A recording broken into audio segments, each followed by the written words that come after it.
Vamos subir André Janones. Seja bem-vindo, deputado. Peraí, deixa eu tirar aqui. Tudo bem? Boa tarde. Seja bem-vindo aqui ao Jornal da Fórum. Conta aí pra gente como é que você vai fazer o chupetinha chorar. Olá, boa tarde. Primeiramente, um prazer imenso participar aqui do jornal mais uma vez. E só já iniciar aqui fazendo uma correção, né? Claro que a gente está divulgando dessa maneira, até com o objetivo midiático mesmo, né? Já que a gente está falando aqui de uma disputa de narrativas, mas na verdade a CPI que eu estou propondo não é necessariamente para investigar o deputado Nicolas Ferreira, mas para investigar o ato criminoso que foi perpetrado por uma quadrilha sob a liderança do deputado Nicolas Ferreira. E apesar da brincadeira, e quem sou eu para corrigir, já que fui eu quem lhe coloquei esse apelido, mas eu tenho dito, até no vídeo que eu fiz nas minhas redes sociais, eu disse o seguinte: a gente começar a tratar bandido como bandido. Então, até às vezes, quando a gente brinca, né? Ah, chupeta, chupetinha, Nicole e tal, às vezes a gente dá até um ar de, é só um menino irresponsável, é só um moleque, né? Não tem nada disso. É um deputado federal, no exercício do seu mandato, que cometeu um crime gravíssimo, um crime previsto em lei. Eu acho que esse detalhe, ele não se preocupou, eu acho que ele não se atentou a isso. É o artigo 2º da Lei 1521 de 51, que prevê o crime contra a economia popular. Foi exatamente isso que o deputado Nicolas Ferreira, junto de outros, né, Flávio Bolsonaro, o deputado Gustavo Gaia, fizeram quando espalharam essa fake news. Voltando agora do recesso, a gente já vai iniciar a coleta de assinaturas. Até aqui eu já tenho o apoio de 15 parlamentares, a gente lançou ontem só, são 171, e eu não vou citar o nome porque eles não assinaram ainda, porque nós não voltamos do recesso, vai que alguém até lá tira o nome, mas a gente acredita aí que dentro de 2 meses no máximo, a gente vai conseguir as assinaturas necessárias. Carlito. Boa tarde, Anones, bem-vindo aqui à nossa conversa. Que bom que a gente tem pessoas como você para poder dar o nome que se precisa dar a esse povo, né? Infelizmente, às vezes a gente tem de falar com eles no nível que eles merecem ser falado. Inclusive, a gente já denunciou aqui uma figura bem famosa, né? O ladrão do Gustavo Gaia. E a gente fala ladrão aqui, Janone, sem medo, porque eu descobri com documentos que ele publicou no próprio site da Câmara que ele passou 6 meses pagando aluguel do imóvel onde ele utilizava para ter uma empresa que ele utilizava também como gabinete de atendimento. Até hoje, ele não respondeu à revista Fórum, a Polícia Federal foi visitar ele recentemente. Neste momento, eu acho que é importante a gente deixar claro aqui para o povo que está acompanhando a gente que a gente precisa cobrar para que parlamentares assinem esse seu pedido. Por quê?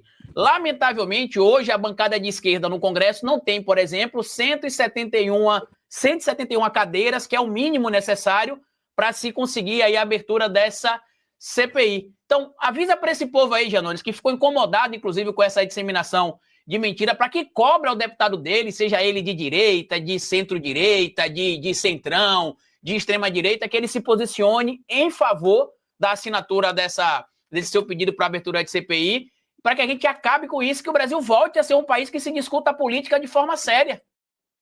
Carlita, eu vou até fazer um adendo aqui à sua fala, falar para todos vocês o seguinte.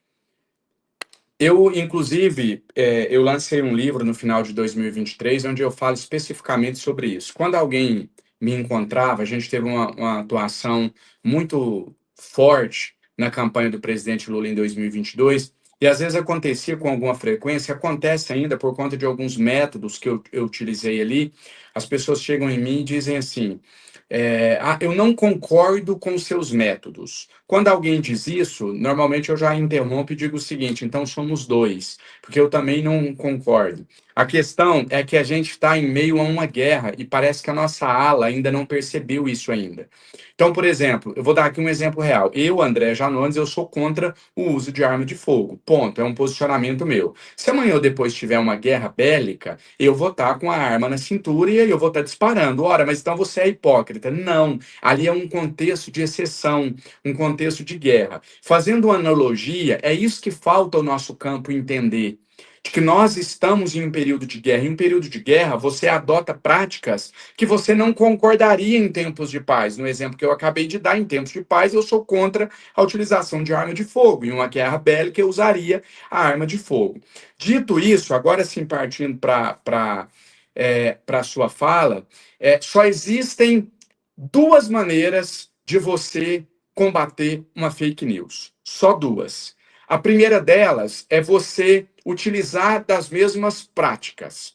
Então, alguém diz uma mentira, você vai e diz outra para desviar o foco. Então, olha, o fulano roubou. Você vai lá e diz que o que está falando que você roubou matou. E aí vamos ver qual narrativa se sobressai. Essa é uma opção. Não estou dizendo que é correta, não estou dizendo que é errada, não estou fazendo juízo de valores. Eu estou dizendo que assim você desvia o foco, desvia a atenção e consegue sobreviver a uma fake news. Ponto. A segunda maneira eu vou dividir essa segunda maneira em duas. Né? Uma parte que seria preventiva, que é através da regulação das redes sociais, e uma segunda parte que seria repressiva, que é através da responsabilização judicial / criminal de pessoas que propagam, que disseminam fake news, principalmente uma fake news que afeta a economia popular, como foi o caso da mentira orquestrada pelo deputado Nicolas Ferreira. E aí, só um adendo aqui também que é importante a gente dizer. Dá a sensação de que é um menino, um influencer, um cara bom de rede, que teve uma ideia, ele estava lá na casa dele jantando, aí de repente falou, opa, eu tive uma ideia aqui. Pegou um celular e fez uma live e ela explodiu. Não é assim. É exatamente como era a maneira do bolsonarismo agir. Por trás daquele pão francês com margarina, do leite condensado, ali tinha toda uma estrutura, todo um sistema de distribuição em massa. É exatamente o que acontece agora. Né? O que a gente quer investigar na CPI. Qual o papel do marqueteiro do Bolsonaro no vídeo? Ele fez a mando de quem? Ele recebe de quem, ainda que indiretamente, para atuar, roteirizar e gravar esse vídeo? Qual a participação dos demais deputados, os demais senadores? Qual que era o propósito com esse vídeo? Então, o nosso campo, ele não entendeu ainda, ele não entende a necessidade de você enfrentar as fake news de uma dessas maneiras. Eu disse várias vezes durante a eleição de 2022 de que a única maneira de você fazer um enfrentamento é esse que eu coloquei agora. Porém, é preciso ressaltar o seguinte: o que o deputado Nicolas Ferreira faz vai além de uma fake news. Não é simplesmente você criar um fato que não é verídico. Foi algo meticulosamente calculado, planejado para afetar a economia e, infelizmente, eles conseguiram. Henrique. Olá, Janones, como vai? Boa tarde para ti.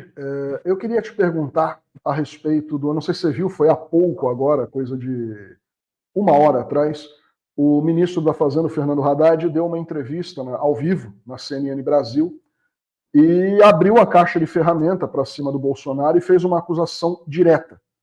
Disse que ele não tem dúvida de que, em boa parte, a responsabilidade dessas ações sobre a história do Pix, da fake, dos Pix, vinha do Bolsonaro e da família dele. E, para isso, citou casos bem conhecidos, o principal deles, a apreensão daquele estojo de joias da Chopard, avaliado em 16 milhões e meio de reais, que ficou retido na Receita Federal, no aeroporto de São Paulo, e também os casos de rachadinha no gabinete do senador Flávio Bolsonaro, e o caso dos 101 imóveis comprados, boa parte deles, 70%, 80%, com dinheiro vivo. E o Haddad diz textualmente que Bolsonaro está por trás dessa onda fake que acabou atingindo gravemente o governo e que tudo isso se deve pela bronca que ele tem pessoal da Receita Federal por conta desses episódios. No teu entendimento, inclusive na tua vivência de redes, o teu convívio com esse tipo de coisa, parece de fato ser algo que transcendeu o poder midiático, digamos assim, do Nicolas? É algo que pode realmente estar atrelado a essa bolha mais ampla do bolsonarismo sob controle da própria família Bolsonaro? Olha, eu te digo com todo o conhecimento de alguém que praticamente não se recorda como era o mundo antes do digital. Eu costumo dizer que eu não precisei fazer a transição para a era digital, porque na minha adolescência eu já utilizava redes sociais, claro que não as mesmas de hoje, mas desde então. É absolutamente impossível um vídeo ultrapassar o número de habitantes de um país sem que isso seja orquestrado, que isso seja estruturado de uma maneira absolutamente profissional. E isso tem custos, isso deixa rastros. Por isso, a nossa proposição da CPI, ela se faz extremamente importante para que a gente possa investigar e mais do que não deixar o governo, não deixar o povo brasileiro refém de futuras ações como essas. Agora, só uma última questão que eu acho importante colocar, ainda em relação às ações que fizeram com que esse vídeo alcançasse o alcance que alcançou. A gente não pode, nos momentos de crise, nos momentos de dificuldade, começar a atacar pedra para virar modinha e etc. E eu sei que a revista Fórum não faz isso, muito pelo contrário. Mantém fiel aos princípios de defesa da democracia, como sempre foi. Mas a gente não pode também ir para o outro extremo, que é o extremo de passar a mão, de não olhar para os próprios erros. Na minha visão, o crescimento do bolsonarismo, da extrema-direita como um todo nos últimos anos, ela se deve mais a um erro nosso do que a um acerto deles. Porque a partir do momento que nós perdemos a conexão com o povo, a gente deixa esse mesmo povo sozinho, carente. E aí ele está mais suscetível a cair num papo fácil. Eu vou dar um exemplo aqui, seja homem ou mulher, tanto faz. Se você é casado, viaja, fica 5 anos fora, a possibilidade de quando você chegar, você não ter mais seu companheiro ou sua companheira ali, ele ter cedido aos encantos de um terceiro, é muito maior do que se você estiver ali no dia a dia. Nós nos descolamos da realidade do povo. Nós, e aí quando eu digo nós, eu digo o campo progressista como um todo, nós não sabemos mais o que o povo pensa. Nós temos a coragem de ir lá e falar assim, olha que absurdo, olha aqui, o governador Tarcísio falou que vai aumentar, vai matar mais bandidos, porque nós não sabemos que o povão quer ouvir isso. O nosso discurso é absolutamente desconectado do discurso das classes populares. E esse episódio do Pix reflete isso. Esse episódio não tem a repercussão que tem pelos níveis de testosterona do senhor Nicolas Pereira, nem pelo tamanho da chupeta que ele carrega na boca. Esse vídeo ganha a repercussão que ganha porque ele toca em um ponto que a gente não sabe mais tocar, que a gente não sabe mais dialogar com as pessoas. A gente deixa ali um espaço propício para que um vídeo desse possa alcançar a repercussão que alcançou. E aí eu cito aqui 3 erros. Não basta uma cagada, não. Vamos fazer logo 3 de uma vez. Primeiro, você cria uma regra de uma maneira que você deixa... Você precisa entender que nós estamos em um contexto de guerra, que nós temos uma oposição atuante, ativa, e que qualquer brecha que a gente der, eles vão olhar com maldade e vão tentar fazer um carnaval em cima daquilo ali. Então, a primeira, a gente deixa uma brecha para alguém criar uma narrativa falsa. Primeiro erro foi aí. Segundo, cometemos esse erro, aí nós, e eu me incluo, eu não tenho nenhum problema quando eu faço críticas, às vezes eu faço, em relação ao nosso campo, falo, me incluo mais como simbolismo. Agora não, eu vou dizer algo que eu ensino no meu livro o contrário do que eu próprio fiz. Todos nós cometemos esse erro. A gente colaborou com pelo menos 30% do alcance que essa história teve. Todo mundo que eu sigo de esquerda, do nosso campo progressista, toda hora no feed do meu Instagram aparece lá uma crítica, uma piadinha. Postou o vídeo do Nicolas, eu deixei de seguir. Achei que era isso, mas aí vi que curtiu o vídeo do Chupetinha. A gente começa a dar a situação um alcance ainda maior. E a gente deveria fazer exatamente o oposto. Você ignora. Ou você cria um outro ponto para desviar o foco daquela notícia que está tomando conta dos noticiários. Então, a gente estimula aquilo. Me lembrou, essa história me remeteu a algo parecido com o que a gente viveu no Ele Não, que para mim, eu sempre falo que a facada e o Ele Não foram a dupla que elegeram o Bolsonaro. Quando a gente começa a falar Ele Não, artista falando Ele Não, o povão, a massa, a dona de casa que está lá na casa dela, lá, que mal tem arroz e feijão na mesa, ela fala, eu nem sei quem é esse Bolsonaro. Mas se esse povo rico aí, tudo tá falando que ele não pode, então ele deve estar incomodando, então eu vou votar nele. Era isso que as pessoas falavam. Eu não era deputado ainda, vivia a realidade do interiorano, lá do interior de Minas Gerais, numa cidadezinha desse tamanhozinho. Era a sensação que eu tinha como cidadão na rua, era essa, que ele não elegeria o Bolsonaro. Continuo achando até hoje, 7 anos depois, continuo achando que contribuiu. A mesma coisa a gente fez agora com esse vídeo. A gente começou a dar uma repercussão, a falar no assunto, a fazer matérias, reportagem, tudo. Ok, segundo erro. Até aí, tudo bem, tomou uma proporção muito grande, não dá para ter sangue frio, ok. Mas aí a gente comete um terceiro erro. Aí foi colocar a cereja no bolo e coroar, que foi voltar atrás. Quando você volta atrás, aí você ainda diz, aí você não consegue mais segurar a narrativa de que é fake news. Ora, se fosse fake news, não teriam voltado atrás. Eu sei que não é assim. Vocês sabem que não é assim. Provavelmente o público da Fórum sabe que não é assim. Mas vai lá na periferia. Vamos sair das metrópoles. Eu estou aqui em Brasília. Vamos sair de Brasília, de São Paulo. Vamos para o interior, lá para a ponta, para você ver. É impossível defender para o povão que aquilo era fake news por um único motivo, voltou atrás. Então, o ato de voltar atrás, ele tem vários recados. Ele mostra que ele passa a falsa impressão de que não era fake news. Ele dá à oposição a vitória, a questão mesmo da força, eu venci o governo. E o pior, a oposição passa a ter como discurso que nós impedimos o ato de se concretizar. Nós fomos os grandes vitoriosos. Então, eu não podia deixar de fazer essa crítica com o objetivo de fazer uma crítica construtiva, mas eu acho que está na hora da gente parar de errar. Ainda dá tempo da gente acordar, da gente aprender a jogar esse jogo e tentar mudar o cenário. E só mais um ponto que eu quero colocar. Eu não estou dizendo só em relação à minha atuação. Nós somos vários colegas na Câmara dos Deputados, inclusive colegas que hoje, no presente, talvez, não estou falando historicamente, nem de número de seguidores, mas colegas que hoje têm mais engajamento que eu, que têm muito destaque nas redes sociais, que foram para o enfrentamento de início, só que não existe uma unificação. Não é como eles lá. Existe um problema, assim, não dá para eu discorrer aqui em poucos minutos sobre como mudar o cenário, né? Como resolver o problema da comunicação da esquerda no Brasil. Não tem jeito, né? Eu consigo apontar aonde está o erro, eu consigo fazer um diagnóstico. Agora, se eu for obrigado a falar aqui em pouquíssimas palavras, o erro número 1, não é só esse erro, é um processo.